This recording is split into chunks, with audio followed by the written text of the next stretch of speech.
총선이 얼마 안 남았는데 개혁신당도 그렇고 네. 신당도 많이 조국 신당도 어제 만든다고 얘기를 했고 네. 민주당의 총선 전략 전체적으로 어떻게 보세요? 그러니까 제가 예. 보면 요 한 2, 3주 사이에요. 예. 말리고 있는 것 같아요. 아, 한동훈한테. 한동훈 그러니까 위원장한테. 이제 그게 아마 서울에서 지금 좀 나타나는 것 같고 두 가지가 있는데 예. 국힘은 하나는 이제 그 민주당에 대해서 역공을 하면서 그래서 그 운동권과 전 정권 그 공격을 하죠. 막 예, 하면서 맞아요. 문재인 정권 심판 프레임으로 가고 있거든요. 그래서 이제 현 정권 심판을 그걸로 덮어버리는 거죠. 그게 하나가 있고 또 하나가 뭐냐 하면 이제 부동산을 비롯해서 예. 개발 이슈 지금 맞아요. 보면 서울이 한강을 중심으로 해서 서울시가 엄청난 청사진을 막 맞아요. 내놨어요. 저도 용산도 깜짝 그렇고. 놀랐는데 막 맞아요. 100층짜리 예, 그 얘기 보면 뭐 나와요. 삐까번쩍해요. 네. 그래서 사람이 이렇게 혹하게 돼 있어요. 그래서 그 한강벨트를 중심으로 그래서 한강 르네상스 이런 거 있었잖아요. 맞아요. 그래서 그런 얘기 그거를 다시 이제 막 불을 아, 붙이고 하려고 있더라고요. 있다. 그래서 그 부동산 관련된 그 커뮤니티나 이런 데서 지금 막 난리에 난리. 그 이슈가 그게 이제 그거를 제가 보니까 이게 지금 그래서 살짝 이런 것들이 지금 반영되고 있다 표심에. 그래서 지금 보면 한강 주변에 마용성이라는 이런 데는 지금 상황이 좀 안 좋을 안 거예요. 좋은 상황. 안 좋은 상황이고 자칫 질수도 있고요. 그래서 이게 만만치 않은 상황이에요.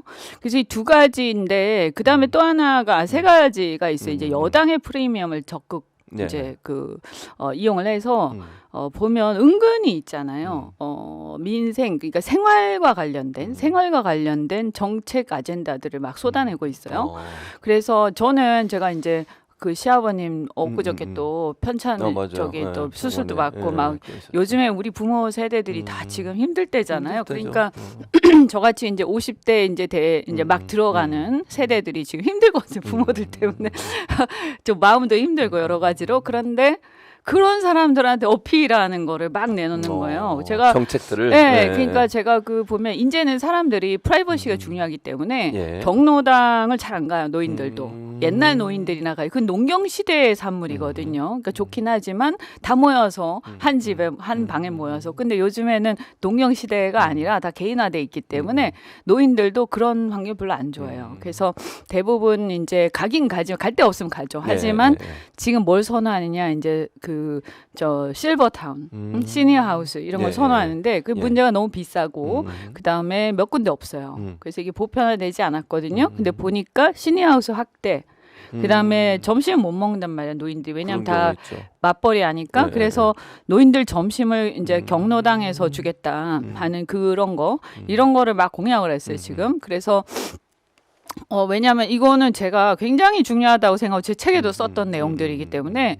근데 경로당에서 주는 것보다는 궁극적으로 보면 실버타운을 확대하면서 보편화시키고 그걸 예를 들면 대단히 아파트에 필수적으로 구내식당을 두게 한다든지 뭐 이런 식으로 문화센터나 이런 그 노인들의 어떤 이런 시설을 별도로 분리시키기보다는 대단히 아파트 안에 들어가도록 하는 그런 정책을 국리를 해야 되는데 어쨌든 좀 부족하지만 좀 미비하지만 제가 볼 때 그 점에 착안을 해서 이거 발표를 한 거예요. 그래서 어른들한테 이게 먹히고 있거든요. 그리고 특히 이제 제 또래들, 이제 부모를 걱정하는 또래들이 이거 뭐야? 이거 시니어 하우스 이렇게 막 확대하면 보내면 괜찮겠다. 이거 괜찮은 얘기다. 어제 또 여당이 그렇게 얘기를 하니까. 근데 이제 안타까운 건 뭐냐면 이런 것들은 민주당의 강점이었잖아요. 그랬었죠. 사실 이런 맞아요. 분야들은. 복지 요새 왜 이런 게 하나도 안 나오는지. 정책적 부분이. 제가 제 책에 다 써놨는데 제 책 아무도 안 보셨나 봐. 그래서 왜냐하면 지금 노후 빈곤과 이 노인 복지가 모두의 큰 관심사고 노인들만이 아니라 우리 세대, 그러니까 40대, 50대의 관심사고, 그렇죠? 이제 왜냐하면 이제는 다 생각한다면 내가 60이 되면 뭘 할까, 어떻게 살까, 뭐 다 그렇잖아요. 집에서 누가 밥을 해 먹어요, 안 해 먹잖아요. 그래서 이런 시대의 변화상에 빨리 부응하는, 그러니까 옛날 복지가 아니라 옛날에 지금 보면 그동안에 민주당이나 정의당이 쭉 해왔던 것들은. 그런 거잖아요. 그러니까 80년대 복지거든요. 80년대, 90년대 복지. 그게 아니라 지금 이 시대에 말하자면 복지. 근데 이거 돈이 많이 드니까 이 돈을 많이 안 들이고 어떻게 할 수 있을 거냐. 이런 것들. 그러면서 성장도 얘기하고 또 이제 경제 혁신도 얘기하고 그래서 사실은 지금 이제 복지도 패러다임 바뀌어야 되고 노동도 옛날처럼 뭐 비정규직 정규직과 이거 아니에요. 옛날 얘기고 맞아요. 그게 아니라 노동 상실의 시대 이 어떤 기계와 AI의 시대를 맞이해서 우리가 네. 좋은 일자리를 어떻게 늘릴 거냐. 네. 우리 아이들이 3만 불 시대에 살고 있는 아이들이 1만 불 시대에 노동을 하라고 하면 그건 안 말이 안 하잖아요. 맞죠. 그러니까 그걸 네, 비판만 맞아요. 할 게 아니라 이 간극을 메꿔야 되는 거거든요. 이런 거에 대한 청사진, 노력 이런 거를 막 보여줘야 돼. 그러면서 민주당이 대안이 될 수 있구나. 정당이구나. 예, 예. 그러니까 특히 이제 강점인 그 복지 분야는 저는 잘할 수 있다고 보는데 이런 게 왜 안 나오지? 그래서 제가 이게 그러니까 이 한쪽에서는 검찰 공화국을 치고 한쪽에서는 경제 실정과 외교 실정을 치고 한쪽에서는 대안을 내놓고 이게 이제 분담이 좀 돼야 되는데 너무 이렇게 그 검찰 얘기만 막 하는데 이거는 지금 운동권 프레임에 지금 먹히고 있단 말이에요. 그러면 이제 이런 거예요. 운동권이 문제냐 검찰이 문제냐 했을 때 국민들은 뭐라고 답하겠어요? 다 문제다 이렇게 얘기를 그러겠지. 하겠지. 왜냐하면 대체적으로. 그게 뭐 옛날에 잘 공들이 다 있죠. 검찰도 옛날에 뭐 공안 경찰을 이렇게 저기 청산도 하고 했잖아요. 검찰이. 그러니까 검찰이나 운동권이나 다 문제다가 아니라 옛날에 공이 있었지만 지금 시대에 약간 뒤떨어진 그 문화가 문제인데 이런 것들에 대해서 국민들이 양쪽에 다 문제가 있다고 생각한단 말이에요. 기득권화된 부분들. 그러면 현재는 검찰이 문제다가 조금 더 셀 거야. 아마 5대 4 정도 될 거예요. 제가 봤을 때는. 왜냐하면 살아있는 권력이 검찰이니까.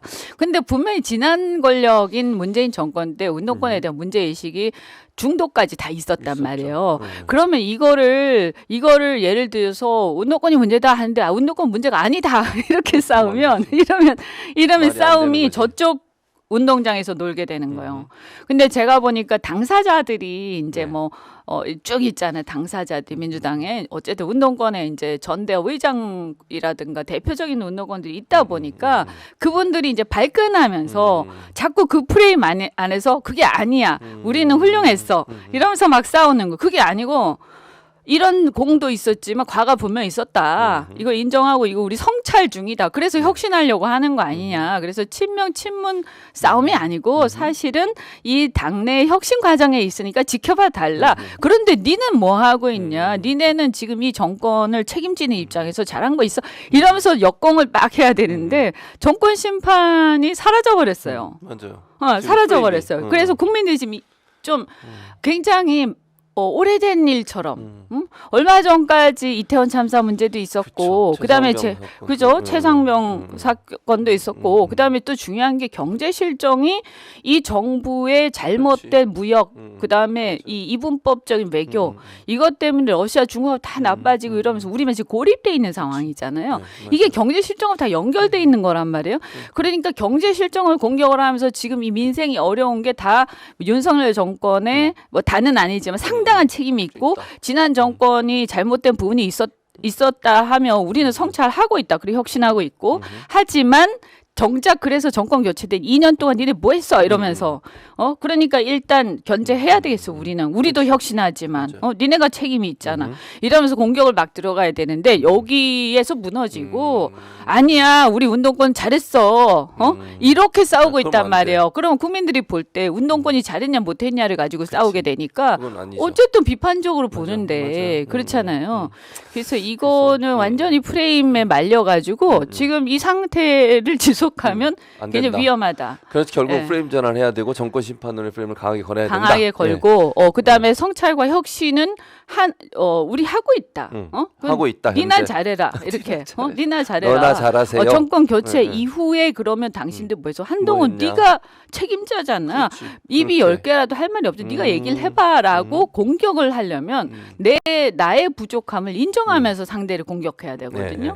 그리고 그 공격하는 당사자가 가능하면 지금 이 운동권 프레임에 약점이 없는 사람들이 나와서 전면에서 공격을 하는 게 좋아요. 왜냐하면 발끈하게 되거든. 그런 게 있으니까.